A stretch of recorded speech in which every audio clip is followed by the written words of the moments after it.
마지막 시간이 될 것 같고요. 혹시 이제 좀 뒷부분을 오늘 본문을 한 번 더 설교할 수 있을지 모르겠는데 계획대로라면 오늘이 11번째 시간으로 마지막 시간입니다.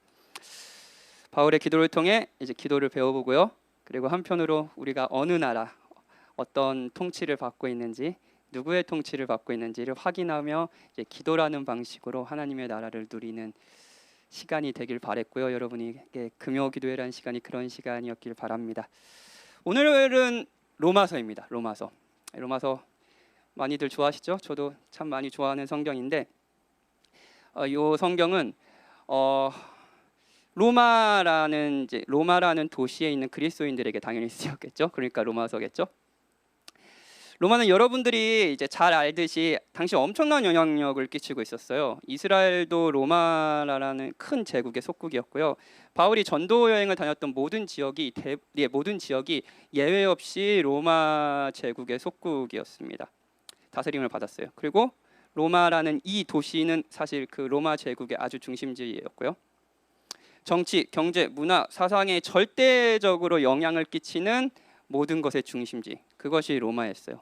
그렇다면 이 로마에 만약에 기독교 복음이 이렇게 선포되고 거기에 이제 그리스도인들이 막 생겨난다면 얼마나 큰 파급 효과가 있겠어요? 복음이 진짜 전 세계 그 당시에 사람들의 이해 속에서 있는 모든 세상을 로마가 다스리고 있었는데, 그럼 얼마나 사실 파급 효과가 있겠어요? 그러니까 기대를 했겠죠.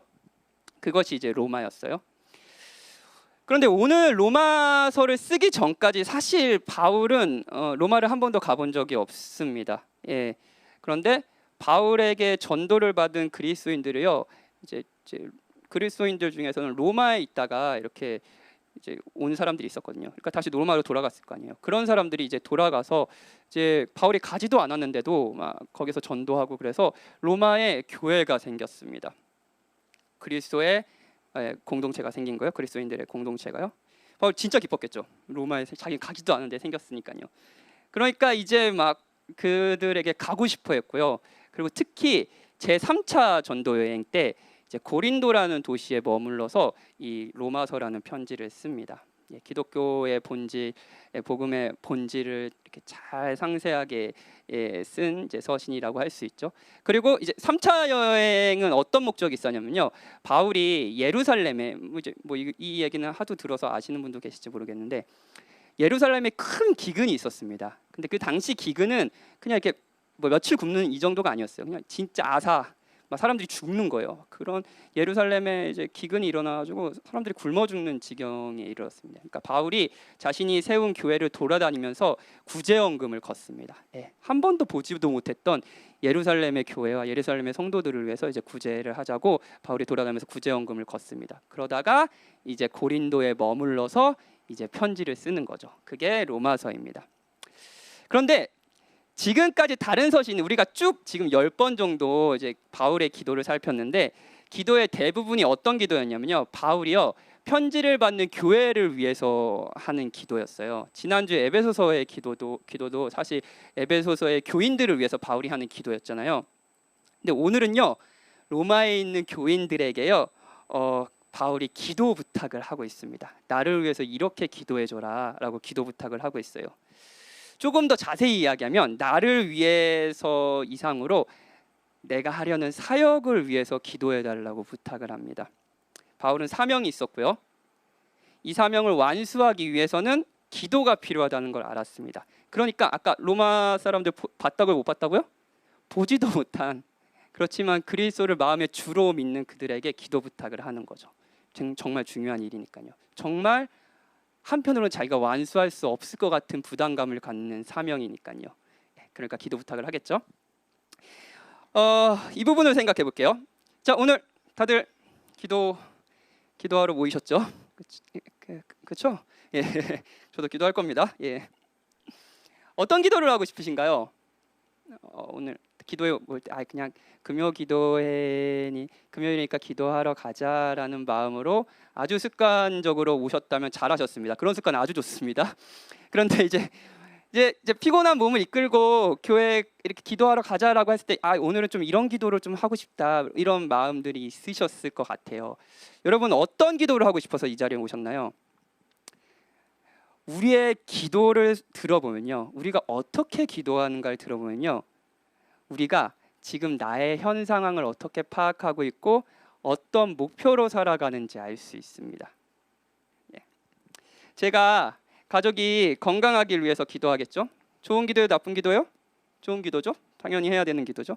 하나님께서 일용할 양식을 오늘도 풍족하게 해주시기를 기도하겠죠. 이게 일용할 양식을 풍족하게 해주신다, 이게 약간 모순적인 언어예요. 일용할 양식은 오늘 먹을 양식인데 이걸 풍족하게 해달라는 거는 사실 하여튼 저의 욕심이기도 한데, 어쨌든 예수님이 일용할 양식을 위해서 기도하라고 그랬대요. 이거 나쁜 기도인가요? 나쁜 기도가 아니죠. 그렇죠? 아이들이 잘 자라기 위해서 하는 기도, 아주 좋은 기도입니다. 필요한 기도예요. 그런데 여러분 생각해 보세요. 정작 오늘 제가 복음의 능력을 경험하며 그리스도가 나의 마음의 주 되신, 그리스도가 하신 복음의 사역이 나에게 얼마나 의미 있고 얼마나 나에게 좋은 일인지 그걸 누리고 그 능력으로 살아가게 해달라고, 그 능력을 경험함으로써 내가 전에 사랑하지 못한 사람들을 더 사랑하게 되고, 내가 그 복음의 능력을 경험하면서 전에 용납하지 못했던 사람들도 용납하고 이렇게 용서하게 해달라고 하는 기도를 하지 않는다면, 오늘도 제가 저의 죄를, 하나님께서 미워하시는 저의 죄를 죽이고 하나님을 더 사랑하게 해달라고 기도하지 않는다면, 저의 삶과 사역을 통해 박현진이 영광을 받는 것이 아니라 오늘 설교를 통해, 오늘 기도를 통해, 기도회를 통해 하나님께서 영광을 받아달라고 기도하지 않는다면, 그런 기도를 하지 않는 거예요. 그럼 저의 관심과 저의 삶의 목표가 너무 명확하게 보이지 않습니까? 제가 어떤 상황에 있다고 파악하는지도 너무 명확하게 보이지 않나요? 기도에는 상황 파악과 목표가 있습니다. 우리의 사명이 보입니다. 우리가 완수해야 될 사명. 이 사람은 이것을 위해 살고 있구나 라는 것이 기도 속에 담겨 있어요. 여러분의 그것은 뭡니까? 여러분은 왜 삽니까? 여러분은 어떤 사명이 있으십니까? 존 팔버 목사님은 하나님을 기뻐하라는 책, 이 책 진짜 좋아하는데, 책에서 하나님께서 우리에게 주신 기도를 주신 목적, 그리고 우리 목적을요, 그리고 우리가 기도를 잘못 사용하는 방식을 이렇게 비유적으로 표현합니다. 한번 들어보세요. 기도의 목적이 사명을 성취하기 위함이라는 것은 분명하다. 그것은 사랑의 사명이다. 사랑하라는 사명인 거예요. 내가 이것을 너희에게 명함은 너희로 서로 사랑하게 하려 함이라. 이것은 마치 군대 야전 지휘관이 군대에게 중요한 사명을 맡기고 각자의 손에 사령부의 주파수에 맞춰진 개인 무전기를 건네준 것과 같다. 이렇게 전쟁이에요. 사랑하라는 사명을 준 거예요. 저 적군을 이겨라라는 사명을 줬어요. 근데 무전기를 통해서 지원 사격을 막 할 수 있는 거예요. 같이 기도는 마치 이런 거라는 거죠. 우리가 사랑하는 사명을 가졌는데, 그 사랑하는 사명을 가질 때 우리가 언제나 지원 사격을 요청할 수 있는 무전기를 손에 들고 있다는 거예요. 이게 기도라는 거예요. 그런데 우리는 전시에 쓰는 무전기를 집에서 하인에게 반석 하나 더 가져오라고 시키는 데 쓰는 가정용 인터폰으로 변질시켜 버렸다. 우리는 성령이 거듭하여 기도는 전시의 무전기지 더 편리한 삶을 위해 가정에서 쓰는 인터폰이 아니라고 말하는 것을 본다. 기도에서 중요한 것은 기도가 사명을 감당할 능력을 공급한다는 점이다. 여러분 지금 어떤 상황에 놓여 있나요? 여러분의 사명이 있습니까? 여러분 왜 일을 합니까? 여러분 왜 결혼을 하려고 합니까? 여러분의 가정 아이를 키우고 있죠? 그리고 여러분은 왜 시간교회라는 교회로 모였습니까? 그 사명은 목회자에만 있는 걸까요? 각자가 하는 일은 다르죠. 어떤 분은 공부를 하실 거고, 어떤 일은 직장을 하실 거고, 어떤 분은 가정을 돌볼 것입니다. 근데 저나 여러분이나 여러분이 하는 모든 일의 궁극적인 목표, 사명은 한 가지입니다. 사랑하는 거예요. 그런데 사랑을 해보신 분은 아시겠지만, 사랑 많이 해보시죠? 예, 많이 해보시잖아요. 만약 여러분이 조장이에요. 근데 조장으로 어찌됐든 조장을 한다면은 사명이 너무 확실하잖아요. 그리스도께 받은 복음의 능력으로 앞에 있는 교회 지체들을 한없이 은혜의 사랑으로 사랑해 주는 거예요. 그 사람이 어떠하든 그 사람이 나의 사랑을 기뻐하든 기뻐하지 않든 계속 끊임없이 그 사람을 사랑해 주는 거예요. 그렇죠? 이게 사명이죠. 여러분이 조장이라면 목회자도 마찬가지죠. 그렇죠? 사랑하는 거예요. 사랑해 보셨어요? 쉽나요? 어렵죠? 쉽지 않습니다. 전쟁터예요. 결혼은 여러분 전쟁터입니다. 결혼하세요 꼭. 그래서 우리는 사랑의 전쟁터에서 무전기를 들고 지원 요청을 하는 거죠. 이것이 바울이 하는 기도입니다. 바울은 30절에서 너희 기도에 나와 힘을 같이 하여 라는 말을 씁니다. 굳이 그냥 기도해줘라는 게 아니라 너희 기도에 나와 같이 힘을 합쳐달라고 얘기해요. 여기에서 기도는요, 커피숍에서 다정하게, 우리 커피숍 저도 좋아하는데 다정하게 앉아서 막 여유롭게 담소를 나누는 이 정도의 교제가 아니에요. 전쟁터예요. 전쟁터예요. 총탄이 오고 갑니다. 적군이 너무 많아요. 막 적군이 너무 많아서 총탄이 막 저희들에게 쏟아지고 있어요. 고개를 들면 총을 맞을 것 같아요. 고개를 들어서 총을 쏴야 되는데, 제가 군대에서 이렇게 이제 그런 훈련하잖아요. 근데 제가 이렇게 총 사격 훈련도 하잖아요. 근데 이 전쟁 나면 내가 고개를 들 수 있을까라는 생각을 했었던 것 같아요. 예전에 군인이었을 때. 총탄이 막 하는데 고개를 들어서 이렇게 못 쏠 것 같은 거예요. 자, 어찌 됐든 총탄이 막 날라들어요. 도저히 제가 감당할 수 없는 적군이에요. 그래서 지원을 요청해요. 빨리 와. 아군의 수가 너무 부족해. 지원 사격을 요청합니다. 이 장면이에요. 이게 바울이 기도를 요청하는 거라고요. 여러분은 여러분의 현실을 어떻게 바라보고 있습니까? 그리고 그 현실에 여러분의 사명은 무엇입니까? 여러분 무엇을 위해 사시고 계세요? 바울은 크게 세 가지를 기도해달라고 합니다. 첫 번째는 박해로부터 보호해달라고 기도해요. 31절이에요. 나로 유대에서 순종하지 아니하는 자들로부터 건짐을 받게 하고, 그러니까 이제 유대에서 순종을 아니한 자들은 아마도 개종하지 않은 유대인들을 의미할 겁니다. 아마도가 아니라 확실합니다. 예. 바울이 이제 지금 예루살렘의 기근으로 인해서 그들을 도우려고 구제연금을 많이 걷었다고 했잖아요. 아마 굉장히 큰 액수였을 거예요. 그걸 가지고 이제 바울은 어디로 가려고 하냐면 예루살렘에 가려고 해요. 문제는 거기에 바울을 적대하는 유대인들이 있다는 거예요. 사도행전에 보면 도처에 이제 바울의 가장 큰 대적이 유대인이었다라는 것을 알고 있어요. 바울은 진짜 유대인들의 괴롭힘을 어마어마하게 당했어요. 그리고 사도행전 곳곳에는 유대인들의 바울을 향한 아주 큰 적의감이 나타납니다. 사도행전 23장에 어떤 말까지 나오면 바울을 죽이기 전까지 먹지도 마시지도 않기로 맹세한 자 40여 명이 바울을 죽이려고 숨어서 준비하고 있었습니다. 여러분을 죽이려고, 여러분이 오면 죽이려고 40여 명이 먹지도 마시지, 제 죽일 때까지 먹지도 않고 마시지도 않겠다고 결심한 사람이 40명이었다고요. 왜 유대인들은 바울을 죽이려고 했을까요? 왜 바울이었을까요? 바울이야말로 자신들의 세계, 자신들의 나라를 완전히 무너뜨릴 수 있는 위험 인물이라고 생각했기 때문이에요. 뭔 말인가 싶죠. 자, 유대인들은요, 자신들이 이스라엘 민족이라는 특수성 때문에 하나님의 백성이라는 자부심이 있었으면, 난 이스라엘 백성이야, 혈육적인 이스라엘 백성이야, 그러니까 당연히 나는 하나님의 백성이지라고 생각했어요. 거기에 하나님의 자신들에게만 준 율법이 있어요. 그 율법을 온전히 순종하는 거예요. 온전히 순종해요. 그 순종함으로써 자신들이 하나님의 백성이 된다는 신앙이 있었습니다. 일종의 신앙이에요. 이것이 유대인들의 나라였습니다. 그렇죠? 자신이 유대인이고 하나님의 율법을 잘 지키고 있으니까 내가 하나님의 백성이지. 그런데 그날에 쿠데타 세력이 일어난 거예요. 뭐냐면요, 유대인이든 헬라인이든 그리스도를 주로 믿는 사람들이 하나님의 백성이 된다고 얘기하는 거예요. 율법의 행함이 아니라 그리스도를 믿는 믿음으로 구원을 받는다는 거예요.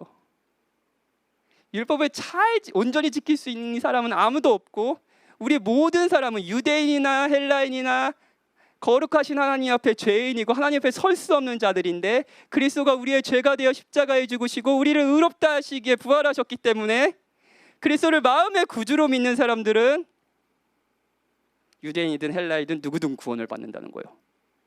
유대인들은 어떻게 했을까요? 저 미친놈이라고 한 거죠. 전쟁이에요, 전쟁. 행함의 나라와 은혜의 나라의 전쟁이죠. 유대인에게 바울은 자신의 나라를 파괴하는 적이었어요. 그러니 죽이려고 한 거죠. 자, 우리의 상황을 살펴볼까요? 저를 죽이려는 사람은 뭐 저에게 적의를 품으신 분이 있으실지 모르겠지만 죽이고 싶지까지는 않잖아요, 그렇죠? 그렇다고 다 대답해 주세요. 저를 죽이려는 사람은 제가 생각하는 한 없습니다. 그리고 여러분을 죽이려는 사람도 아마 없을 겁니다. 그렇죠? 그런 면에서 바울은 우리보다 더 절박한 상황에 있었어요. 그는 예루살렘에 가야 하고요. 거기에 가면 엄청난 적이가 기다리고 있었어요. 그런데 우리라고 해서 이런 충돌, 이런 박해가 없는 것은 아닙니다. 이런 나라의 충돌이요. 예를 들어 이 시대는 내가 누구인가? 여러분 아까 내가 누구이고 내가 어떤 사명을 받고 살아가는가, 사명이 있는가라는 방식에 있어서 이 시대는 이렇게 얘기합니다. 누가 너라는 정체성을 정해주는 것이 아니라 그건 네가 정하는 거야. 내가 정하는 거야. 내가 나를 누구라고 정의하는가가 곧 나야 라고 말하는 시대에 살아가고 있어요. 이걸 자존감이라고 부르기도 하고요. 그렇죠? 그런데 만약 여러분이 그리스도인으로서 우리는 창조되었고 부르심을 받았다. 우리 모두 하나님의 형상이기에 의미와 가치가 있다. 나는 누구인가는 하나님을 만날 때 비로소 알게 된다라고 말한다면, 그래서 여러분들의 소명이 단순히 내가 살고 싶은 대로 내가 나인 대로 살아가는 게 내 사명이다가 아니라 하나님께서 나의 유익과 행복을 위해서 그의 나라와 영광을 위해서 나에게 명령하신 삶이 있고 그 삶을 성실하게 살아가는 것이 나의 사명이다라고 말한다면 세상은 저기를 가지고 여러분을 무시하거나 혹은 공격할 겁니다. 왜냐하면 나라의 충돌이니까요. 세상은요, 이 세상이 이해하는 방식은요. 세상에 진짜 문제가 많잖아요. 뭐 여러 문제가 있죠. 해결되지 않는, 인류의 역사상 해결되지 않는 뭐 여러 문제가 있죠. 가난의 문제도 있고요, 질병의 문제도 있고요, 뭐 여러 문제가 있죠. 그 모든 문제가 나 때문이 아니라 그들 때문이라고 얘기해요. 자, 힘이 없는 자들은 힘 있는 자들의 탐욕과 비인간적인 부분 때문에 그런 사회적 문제가 일어난다고 얘기해요. 힘이 있는 자들은 힘 없는 자들의 무능력과 게으름 때문이라고 얘기해요. 남자는 여자가 문제라고 이야기하고요, 여자는 남자가 문제라고 이야기해요. 그 어느 때보다 저출산이잖아요. 이제 결혼도 안 하고 이제 아이를 낳지도 않아요. 굉장히 큰 문제죠. 이 문제에 대해 각 세대는요, 윗세대든 아랫세대는요, 그 책임을요 자신이 아니라 서로의 세대에게 돌립니다. 윗세대는요 아랫세대에게 자기밖에 모르는 이기적인 세대, 그래서 아이를 낳는 헌신을 하지 않으려는 세대로 그 책임을 돌리고, 너희들 참, 내 진짜 헌신할 줄 모르는 사람들, 이렇게 세대를 이기적인 애들이라고 돌려요. 아랫세대는요 윗세대에게 이렇게 얘기합니다. 아이를 키우기에 정말 힘든 시대를 만든 사람들이 바로 윗세대인데 무슨 말을 하는 거냐라고 이야기해요. 자, 그리고 갈등이 일어나죠. 경제가 어려워진 것은 진보 진영에서는 현 정권의 책임이라고 이야기하고요, 보수 진영에서는 전 정권의 책임이라고 이야기합니다. 문제는 내가 아니라 그들인 거예요. 성경은요, 세상의 문제가 그들에게 원인도 있지만 동시에 자신에게도 원인이 있다고 말합니다. 우리는 모두 죄인이고 은혜를 받아야 될 사람이니까요. 그래서 어떤 문제가 터졌을 때 그리스도인들은 그 문제를, 원인을 다른 이에서 찾기보다는 자신의 바뀜, 자신의 회개, 자신의 돌이킴으로 문제를 해결하려고 합니다. 만약에 이렇게 생각한다면 여러분은 세상에서 어떻게 되는지 알아요? 바보가 될 겁니다. 그리고 내가 잘못한 거야 그러면은 이런 원리 가운데 살아가는 사람들은 그래 니 잘났다라고 얘기하겠죠. 이런 박해가 없나요, 여러분? 여러분이 그리스도인으로 세상에 살아갈 때요? 자, 이 시대는 권위가 없을수록 좋다고 이야기해요. 권위 자체를 악으로 보지만 그래요. 권위 자체는 무조건 악이야. 없어야 돼라고 얘기해요. 근데 권위가 없을 수는 없습니다. 권위는 없어야 돼라고 말한다면 사실은 그 권위를요 자신에게 두는 거죠. 그렇죠? 근데 그리스도는요 우리를 위해 죽으신 권위, 우리의 유익과 행복을 위하는 권위자가 있다고 얘기해요. 만약 이런 생각으로 여러분이 사신다면 그 권위자의 뜻을 따라서 사는 것이 유익한 것이고 행복한 것이다. 그분이 말하는 것이 진리이고 그분이 말하는 것을 나는 당장 행복하지 않다라고 생각하더라도 그분이 말하는 것을 따르는 삶은 무식한 삶이 아니라 가장 지혜로운 삶이다 라고 생각하며 사신다면요 여러분은 박해를 받을 겁니다. 나라의 충돌은 바울에게만 있었던 것이 아닙니다. 아까 유대인들이 생각했던 나라와 바울이 누리고 전하고자 하는 하나님의 나라가 달랐기 때문에 충돌이 일어났다는 걸 했잖아요. 이런 충돌은 지금 이 시대에도 얼마든지 있어요. 만약에 여러분이 이런 박해가 없다면, 이런 고민이 없다면, 내가 그리스도인으로 살아가는데 너무 쉬워. 그리스도인 참 좋다. 좋죠? 저도 좋아요. 근데 어떤 고뇌도 없고 어떤 갈등도 없다면 이유는 명확합니다. 이유가 뭔지 아세요? 이유가 뭘까요? 세상과 다르지 않다는 거죠. 세상과 다르지 않다는 거죠. 세상이 정체성에 대해 생각하는 것과 권위를 어떻게 여기는지, 그리고 세상의 문제를 어떻게 이해하고 어떻게 해결하는지 세상과 나가 그렇게 차이가 없는 거예요. 그러니 충돌이 없죠. 바울은 다른 세계에 살고 있었고 은혜의 복음을 전했습니다. 그 당시에 유대인이야말로 하나님의 백성이다라고 하는 사람들에게 아니야, 너희도 하나님 앞에 죄인이고 하나님은 은혜로 유대인이나 헬라인이나 종이나 주인이나 다 하나님 앞에 죄인이지만 그리스도를 믿는 믿음으로 은혜로 구원을 하셔 라고 얘기했어요. 그러자 세상에 살고 있는 사람들이 저기를 받았죠. 박해를 받은 거예요. 그래서 기도한 겁니다. 모든 박해로부터 건짐을 받게 해달라고요. 그건 우리도 같습니다. 우리는 세상과 다른 생각을 하는 사람들이고요. 그렇게 다른 삶을 살겠죠. 다른 방식으로 자신과 타인을 이해하고요. 세상이 사랑하지 않는 방식으로 사랑하고 세상이 도저히 사랑할 수 없다라고 하는 대상을 사랑하려고 노력하고 이 모든 것이 어떤 권위에 승복하는 것이라고 생각하며 살아갈 겁니다. 그때 전쟁이 일어나죠. 총탄이 막 쏟아지는 거예요. 그러니까 바울이 기도하는 거예요. 날 위해서 힘써 기도해달라. 두 번째 기도는 예루살렘에 대하여 내가 섬기는 일을 성도들이 받을 만하게 해달라고 기도합니다. 요것도 생각해 보면 좀 되게 중요한 기도 제목이에요. 자, 바울이 예루살렘 사람들이 기근으로 힘들어하고 있어서 엄청난 양의 구제연금을 걷어서 전달한다고 했잖아요. 그 구제연금을 성도들이 잘 받을 수 있게 해달라고 기도하는 거겠죠. 지금 이 기도가요. 이게 뭔 말이? 그냥 주면 받는 거 아니야? 근데 주면 안 받을 수도 있습니다. 뭔 말인가 싶죠. 예를 들어 설명해 볼게요. 자, 여러분이 회사에서 이렇게 일을 해요. 근데 어떤 업무를 맡았는데 이 업무가 아무리 생각해도 자신이 도저히 해낼 수 없는 업무인 거예요. 이거 뭐 경험도 없고 그런 업무예요.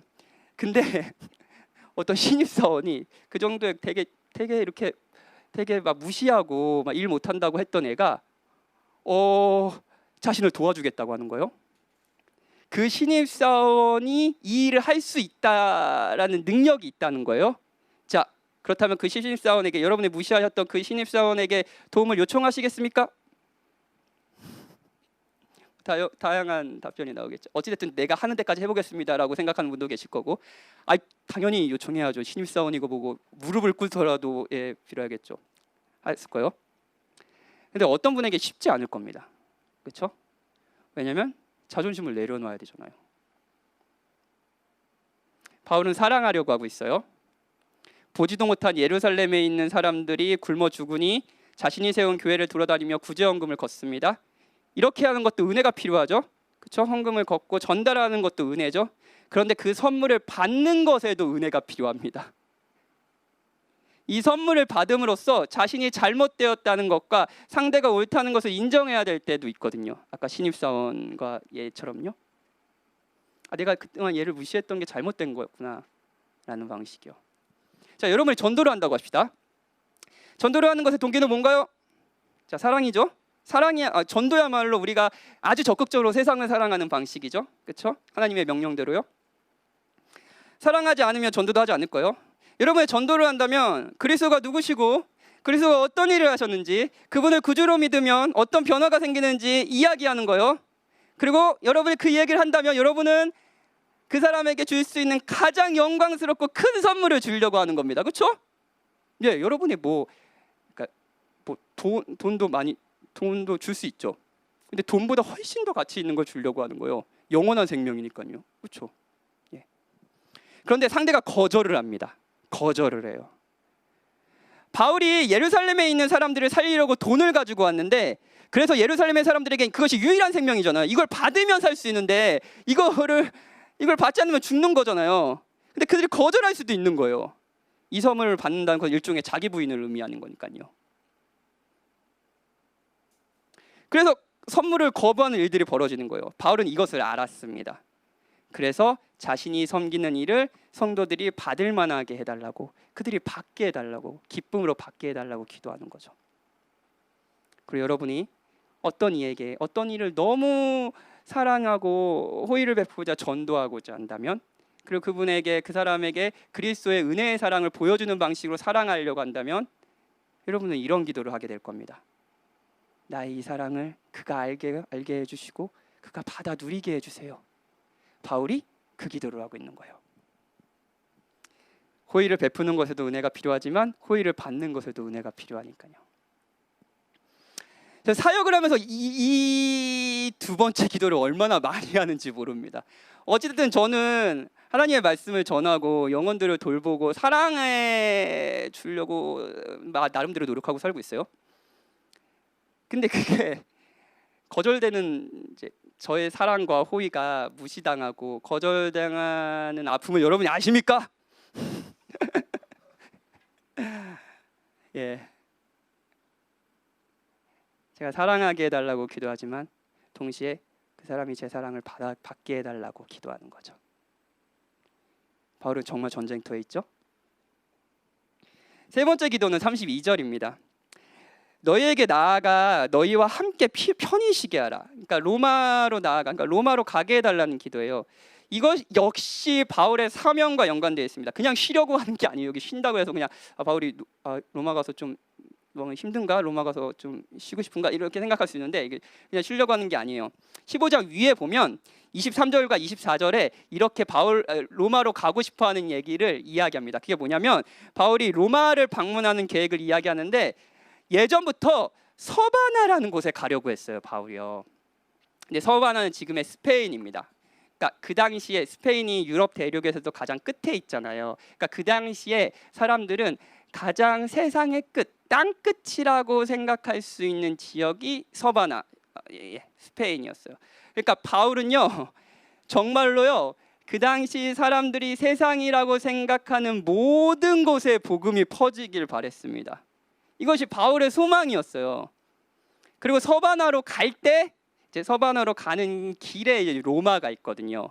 그러니까 로마로 가길 바란 거죠. 그러니까 로마로 내가 가길 바란다. 그러니까 가서 너희를 만나고 쉬고 싶다. 이런 내용이 단순히 이제 그냥 쉬고 싶다 정도가 아니라 나는 내가 가지고 있는 이 소명, 땅 끝까지 복음을 전하고자 하는 이 소명을 이루고 싶다. 그것을 위해 기도해 달라라고 하는 거죠. 이 소명은 예수님께서 승천하실 때 제자들에게 하신 말씀에 기인합니다. 예수님이 땅 끝까지 가서 내 증인이 되라고 말씀하셨으니까요. 바울은 정말 이것이 이루어지길 바랬어요. 땅 끝까지 가서 사랑하는 것이 그의 사명이었어요. 바울은 그렇게 해달라고 기도로 부탁을 하고 있는 겁니다. 자, 세 가지. 바울의 기도는 현실에 대한 이해와 목표가 있죠. 우리 교회도 있습니다. 우리 교회도 있어요. 저희 교회는요, 여러분이 시강교회 한 지체의 구성원으로 있다면 여러분들은 이 소명을 가지셔야 합니다. 그것이 이곳에 우리가 교회로 모인 이유입니다. 그게 뭐냐면요, 서울이란 도시를 섬기는 거예요. 우리가 가진 다양한 자원으로 무엇보다도 복음이라는 영광스럽고 가장 어느 것과 비교할 수 없는 이 가치로운 선물로 서울이란 도시를 다양한 방식으로 섬기는 거예요. 사랑하는 거예요. 이것이 여기에 우리가 모인 이유이고 이곳에 시광교회가 있는 이유입니다. 서울이라는 도시에 예수 그리스도의 얼굴에 나타나는 하나님의 영광을 아는 빛이 서울이라는 도시의 시광교회를 통해서 펼쳐지는 거예요. 시광교회를 통해서 사람들이 자신이 살아가는 세계와 다르게 하나님의 나라의 영광과 아름다움을 보게 되는 거예요. 이것이 우리의 사명이에요. 바울도 사명이 있었고요. 우리도 바로 그런 사명들이 있죠. 근데 그 사명을 이뤄가는 게 현실이요, 평화로운 커피숍이 아닌 거예요. 전쟁터예요. 바울은 사랑을 하려고 전쟁에 임했습니다. 세상은 바울에게 적의를 품고 공격합니다. 바울은 이태롭습니다. 그리고 바울이 사랑하려는 사람들도 그 사랑을 호의적으로 받지 않을 위험들이 있어요. 끔찍하죠? 무엇보다도 바울이 끝까지 가려고 하는 전쟁에는 땅끝이라는 목표가 있습니다. 그러니 이렇게 말하는 거죠. 너희 기도에 나와 힘을 같이하여 나를 위하여 하나님께 빌어달라. 지원사격. 사랑하는 여러분, 그리스도 안에서 정말로 사랑하는 여러분, 만약에 저와 여러분이 그리스도의 용서와 거룩함을 얻으려고 교회에 오는 것이 아니라 단순히 평안과 행복을 얻으려고 이곳에 있다면, 물론 하나님은 이것을 주시지만 만약 이것만을 원한다면 우리는 세상과 다르지 않습니다. 그리스도가 성경에 기록된 말씀을 어떻게 성취하셨는지에 대한 관심, 그리고 하나님께서 우리에게 어떤 삶을 살라고 명령하시는지, 우리가 사랑해야 할 대상은 누구이고 그 세상을 어떻게 사랑해야 하는지에 대한 관심은 없고 그저 자신이 원하는 것을 얻는 것에만 관심이 있어서 이 자리에 앉아 있다면 오늘 로마서의 기도는 우리와 어울리지 않습니다. 기도를 친구와 수다를 떠는 핸드폰, 누워서 TV를 볼 때 사용하는 리모컨 정도로 생각할 뿐이지 전쟁 시 무전기로 사용하지는 않고 있는 거예요. 여러분의 현실에 대한 어떤 이해가 있고 어떤 목표를 가지고 살아가고 있습니까? 그런 여러분의 삶에 하나님의 도움이 정말 절대적으로 필요한가요? 여러분은 전쟁터에 있습니까? 바울의 사명이 담긴 이 세 가지 기도, 그렇죠? 하나님께서 들어주셨을까요? 초를 치는 말. 하나님께서 들어주셨을까요? 언뜻 보면 들어주신 것도 있고요, 들어주시지 않은 것도 있습니다. 우리가 서울이란 도시를 이렇게 섬기고 싶습니다, 하나님 이렇게 섬길 수 있게 해주세요 라고 기도할 때 마찬가지로 하나님이 들어주시는 것도 있고 들어주시지 않는 것도 있겠죠. 일단 바울은 예루살렘에 갔고요, 바울이 가지고 온 구제원금은 예루살렘 교회에 잘 전달됐을 겁니다. 그리고 정말로 많은 사람들이 생명을 얻었겠죠. 그 구제원금이 없으면 죽을 수밖에 없었던 사람들이 생명을 얻었을 거예요. 육체적인 생명을요. 뿐만 아니라 그 헌신적인 사랑으로 그리스도의 사랑, 자격 없는 자에게 호의를 베푸시는 영광스러운 복음의 사랑을 알게 된 사람들도 있겠죠. 바울의 목적대로요. 하지만 순종하지 아니하는 자들로부터 건짐을 받게 해달라는 기도는 당장 이루어지지 않았습니다. 바울은 예루살렘의 죄수의 신분으로 잡혔어요. 유대인들은 그를 죽이지는 못했지만 어쨌든 죄수는 되게 했습니다. 박해가 그를 죄수로 만들었어요. 로마로 가서 그리스도인을 만나게 해달라는 기도는요, 일단은 이루어진 것 같습니다. 그런데 이것도 바울의 기대대로 이루어지진 않았어요. 일단 바울이 로마에 가긴 가는데 어떻게 가냐면은 죄수의 신분으로 갑니다. 그리고 그토록 가고 싶었던 서바나 땅끝은 아마도 가지 못했을 겁니다. 그런데 바울은요, 지구가 둥글고 지구 반대편에는 고조선이라는 나라가 있다는 것을 상상도 못했을 거예요. 우리의 조상들이 있었다는 걸요. 그리고 그 시대의 고조선은 긴 시간이 흘러서야 복음이 들어올 수 있었죠. 바울은 사명을 갖고 기도했지만 그 기도는 당장 이루어지지 않았고 지금까지도 이어지고 있습니다. 땅 끝까지 복음을 전하는 건요. 그건 우리의 기도도 마찬가지예요. 여러분이 사랑이라는 전쟁터에서 기도라는 무전기로 하나님의 도움을 요청할 때 그 기도는 들어주신 것도 있고 들어주시지 않은 것도 있을 겁니다. 걱정하지 마십시오. 그런데 바울은 가장 좋은 것을 받았고요. 우리도 그럴 겁니다. 당장 우리의 기대대로 우리의 삶이 돌아가지 않더라도 여러분의 삶을 망하지 않고 하나님은 여러분을 버리지도 않으십니다. 죄수의 신분인 바울을 로마에 이끄신 하나님은 여전히 바울의 하나님이었고요. 바울과 그를 돕는 사람들의 기도를 들으시며 자신의 사역을 바울을 통해 계속 펼치고 계셨습니다. 그리고 이루셨죠. 바울은 천국에서 이제 순교를 하잖아요. 천국에서 자신이 생각하지도 못한 방법대로 자신의 사명이 이루어지는 모습을 보며 하나님을 찬양했을 겁니다. 그건 저와 여러분도 마찬가지일 거예요. 그리스도를 생각해 볼까요? 그리스도가 우리를 사랑하려고 할 때 감당해야 될 것은 세상의 적이었습니다. 그리스도로 말미암아 도래한 하나님의 나라, 그 은혜의 나라와 사람들의 나라는 계속 충돌했고요. 특히 바리새인들과의 충돌은요, 무엇보다도 나라의 충돌이었습니다. 세상은 적의를 품고 그리스도를 대했습니다. 바울이 예루살렘의 사람들을 살리고자 구제헌금을 거뒀고 예루살렘 사람들에게 바울의 이 호의가 유일한 생명임에도 불구하고 그것을 호의로 받는 것에는 은혜가 필요했다고 했죠. 마찬가지로 그리스도가 우리에게 주시고자 하는 것은 엄청량의 구제헌금과는 비교도 되지 않은 영원한 생명이었어요. 그렇죠? 그런데 그 선물을 받는 것에는 그 사람들의 변화가 필요했습니다. 은혜가 필요했어요. 그래서 그리스도가 십자가상에 달렸을 때 그의 곁에는 몇몇의 사람밖에 없었죠. 은혜를 받으려고 하지 않았어요. 그건 우리도 마찬가지입니다. 우리도 그리스도를 거부했죠. 그리스도가 필요하지 않다고 했죠.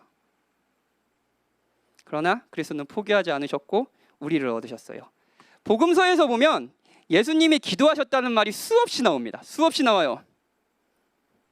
뭐라고 기도했을까요? 예수님이요. 기도하셨다고 했을 때.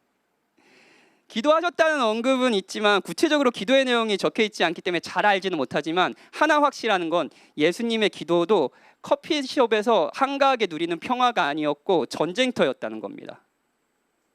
그래서 밤이 새도록 기도하셨고 한적한 곳 광야를 찾아서 기도하셨고 힘써 간절히 기도하실 때 땀이 마치 땅에 떨어지는 핏방울과 같이 되었다고 합니다. 전쟁이었어요. 예수님의 기도 역시 바울의 기도와 같이 들어주신 것도 있고 그렇지 않은 것도 있었습니다. 예수님의 마지막 기도 하도 들어서 복음을 들을 때 이 잔을 내게서 옮겨달라는 기도는 주께서 듣지 않으셨습니다. 그리고 예수님의 기도대로 예수님의 뜻보다 하나님의 뜻을 이루셨죠. 그렇게 예수님은 기도하며 자신의 사명을 완수하셨습니다. 이것이 저와 여러분이 받은 구원이에요. 그렇다면 우리가 우리의 사명을 위해서 기도할 때 낙심하지 말아야 할 이유도 확실합니다. 우리가 이 그리스도의 이름으로 기도할 때 하나님은 정말로 우리가 생각한 것보다 훨씬 영광스러운 결과를 주시기 때문이에요. 그리스도 안에서요. 그러니 기도하십시오. 무엇보다 힘써 사랑하며 그 전쟁터에 임하며 기도를 잊지 마십시오. 여러분의 뜻이 이루어지든 아니든 그 조언이 나의 사랑을 받아서 변화되든 변화되지 않든 하나님의 뜻은 반드시 이루어질 겁니다. 그러니 소망을 아뢰는 동시에 주님의 지혜 가운데 쉼을 누리십시오. 이것이 기도예요. D.A. 칼슨의 말을 인용하며 이 시리즈 설교를 마칠게요. 나는 처음부터 끝을 알 수 없다. 하나님만이 끝을 아신다. 그런 그분이 바울의 삶과 사역에 관심을 품으셨듯 그분의 자녀인 나에게도 관심을 품으신다. 기도란 하나님을 더 잘 알아가는 것이고 그분의 생각과 뜻을 배우는 것이다. 기도를 통해 나는 기다리는 법을 배우며 종종 내 요청이 빗나가 있고 내 동기가 이기적임을 배운다. 바울의 일부 기도에 대한 하나님의 응답은 예상 밖이었지만 최고의 응답이었다. 바로 그분이 하나님이시기 때문이었다. 마찬가지로 우리의 기도에 대한 그분의 응답도 항상 그분께 영광이 되고 그분의 사람들에게 우리에게 유익이 된다. 그러니 사랑하며 기도하십시오. 우리 같이 찬양합시다.